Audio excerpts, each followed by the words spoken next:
ধাওয়া পাল্টা ধাওয়া, ইট পাটকেল নিক্ষেপ। জাতীয় পার্টি ও গণ অধিকার পরিষদের সংঘর্ষে রণক্ষেত্রে পরিণত হয় রাজধানীর কাকরাইল।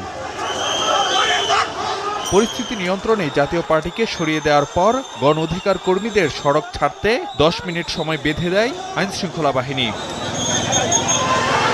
নির্দেশনা মতো সড়ক না ছাড়াই লাঠিচার্জ করা হয় গণ অধিকার পরিষদের কর্মীদের। ধাওয়া করে বিজয়নগরে নিয়ে যায় আইনশৃঙ্খলা বাহিনী। এতে আহত হন দলটির সভাপতি নুরুল হক নূর সহ বেশ কয়েকজন। গুরুতর অবস্থায় প্রথমে কাকরাইলের ইসলামী ব্যাংক হাসপাতালে নেওয়া হয় নূরকে, পরে পাঠানো হয় ঢাকা মেডিকেল কলেজ হাসপাতালে, ভর্তি করা হয় আইসিইউতে।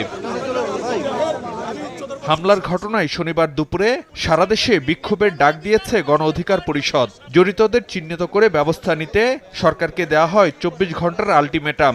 আজকে নুরুল হক নূর আইসিইউতে বাঁচবে কি মারা যাবে সেটির নিশ্চয়তা আমরা দিতে পারছি না। ডাক্তার সাহেব ইনফরমেশন দিয়েছেন নুরুল হক নূরের মস্তিষ্কে রক্তক্ষরণ হচ্ছে। যারা হামলা চালিয়েছে তাদের বিরুদ্ধে ব্যবস্থা নিতে হবে।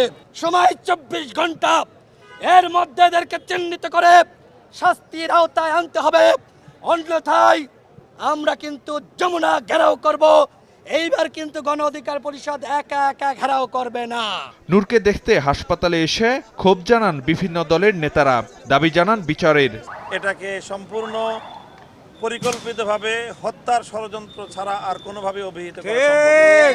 দেশবাসীকে এই অন্যায় আক্রমণের বিরুদ্ধে সোচ্চার হওয়ার জন্য আমরা আহ্বান জানাচ্ছি। সর্বদলীয় সভা ডাকার আমরা একটা উদ্যোগ নিব, যাতে সবাই মিলে আমরা এই ব্যাপারে আমরা স্পষ্ট কথা বলতে পারি। 24 ঘন্টার মধ্যে যদি আমরা কোনো প্রতিকার না পাই, তাহলে পরবর্তী বৃহত্তর কর্মসূচি আমরা দিব।